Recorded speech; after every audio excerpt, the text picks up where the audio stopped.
سے میری عمر ہے اتنی، لیکن ایک وقت ہے کہ میں نے اتنی نمازیں نہیں پڑھی ہیں، جس کا مجھے بہت افسوس ہے. نیت ضرور ہوتی تھی کل سے پوری، وہ پوری نہیں ہوئی ہے. تو اب وہ جو ایک رہتا ہے اس کو کس طرح آپ کور تو نہیں ہو سکتے ہیں. توبہ کے بارے میں کیا کہا اللہ تعالیٰ نے؟ توبہ تو کرتی ہوں، کئی دفعہ یقین آتا ہے، کئی دفعہ ہوتا ہے کہ نہیں ہوگا. توبہ پہ یقین نہ کرنا بھی ایک غلط ہے جس سے توبہ کرنی چاہیے. میں کہتی ہوں اللہ کہے گا بہت ہی آسان لے لیا نا آپ نے. نہیں، کیوں آپ اللہ کو اتنا مشکل کیوں بنا رہی ہو؟ پھر آپ کو کیا حق بنتا ہے کہ اللہ کے بارے میں آپ کہو کہ اتنی آسانی سے توبہ قبول نہیں کرے گا؟ جب اللہ کہہ بہت رہا ہے آسان بنا لیا نا بیٹا. دیکھیں، زنا سے تقارب کیا گیا ہے یا اس کی تشبیہ دی گئی ہے ربا کے ساتھ نا، اور ربا کے معاملے میں کہہ دیا ہے عفا اللہ عما سلف، جو ہوا وہ ہوا. ٹھیک ہے، تو نمازوں کے بارے میں جو لوگ شرک کر رہے تھے، اللہ کے نام کے ساتھ اور نام جوڑ رہے تھے اور انہوں نے اس سے توبہ کی، قتل سے توبہ کی، زنا سے توبہ کی، ان کا ذکر سورۃ الفرقان میں ہے. ٹھیک ہے، اور کیا کہا ان کے بارے میں؟ اولئک یبدل اللہ سیئاتہم حسنات. وہ ایسے لوگ ہیں جن کے گناہوں کو اللہ تعالیٰ صرف معاف نہیں کرے گا، ان کے گناہوں کو اچھائیوں میں بدل دے گا.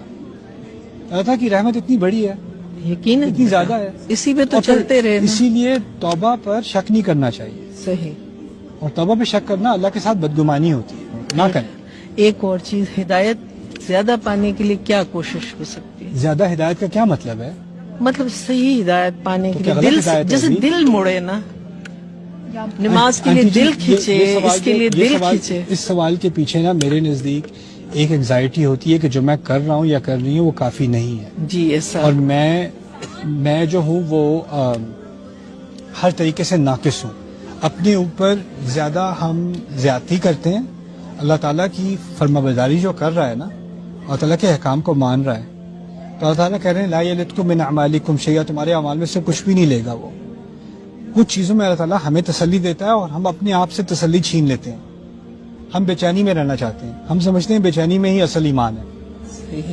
لیکن یہ دین جو ہے نا، الا بذکر اللہ تطمئن القلوب، اللہ کے ذکر سے دلوں کو اطمینان آتا ہے. اور میں یہ بھی بات کہتا ہوں کہ اگر آپ کے پاس کوئی آئے اور کہے کہ میں نے بڑے گناہ کیے، میں توبہ کرنا چاہتی ہوں، رائٹ، آپ کیا کہو گی ان سے؟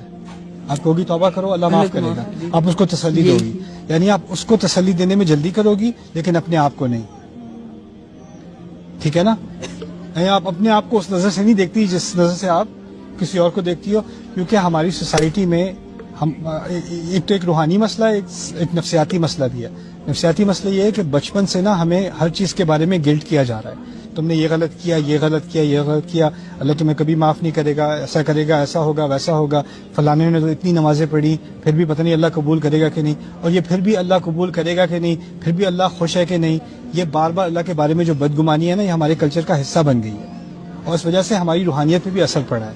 اللہ تعالیٰ کے بعد انا عند ظن عبدی بھی، جیسا میرا بندہ میرے بارے میں سوچتا ہے میں ویسا ہوں.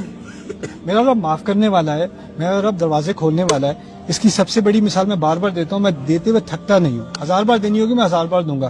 یہ موسیٰ علیہ السلام کی مثال ہے. موسیٰ علیہ السلام سے قتل ہوا تھا، نبی نہیں تھے ابھی، نبی پہاڑ پر جا کر ہوئے ہیں، وہ طور پر جا کر ہوئے ہیں. اس سے پہلے کی بات ہے، یعنی وہ ایک عام مسلمان ہے اس وقت، ہے نا، اور ان سے غلطی سے قتل ہوا ہے. قتل ہوا ہے تو کیا کیا انہوں نے؟ فوراً استغفار کی ہے. ٹھیک ہے نا؟ اور جب استغفار کی ہے تو کیا ان پر وحی آئی ہے کہ ان کی استغفار قبول ہوئی ہے؟ نہیں، وہ تو ابھی ہو نہیں سکتا کیونکہ ابھی وہ کیا نہیں ہے، ابھی وہ نبی نہیں ہے. اور فوراً سورۃ القصص میں اگلے الفاظ آتے ہیں، ربی بما انعمت علی فلن اکون ظہیرا للمجرمین، میرے رب جو انعام تو نے مجھ پر ابھی کیا ہے اس کی وجہ سے میں آئندہ کبھی مجرموں کی حمایت نہیں کروں گا. کیا انعام کیا تھا اللہ تعالیٰ نے ان کے اوپر؟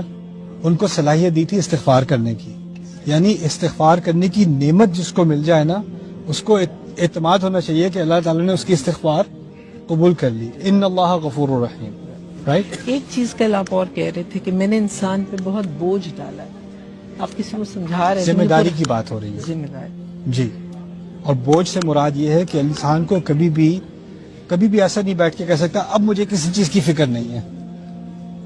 یا بچوں کی فکر ہوگی، یا والدین کی فکر ہوگی، یا اسپاؤس کی فکر ہوگی، یا اپنی فکر ہوگی، یا معاش کی فکر ہوگی، یا اپنی کیا نام ہے سلامتی کی فکر ہوگی. فکر کے بغیر انسان کو نہیں بنایا ہوا. امیر سے امیر انسان فکر میں ہے، غریب سے غریب انسان فکر میں ہے. اور یہ فکر ہمارا امتحان ہے. اس کا مقصد یہ نہیں ہے کہ ہمارے دین میں نقص ہے. جزاک اللہ. سر ابھی آپ نے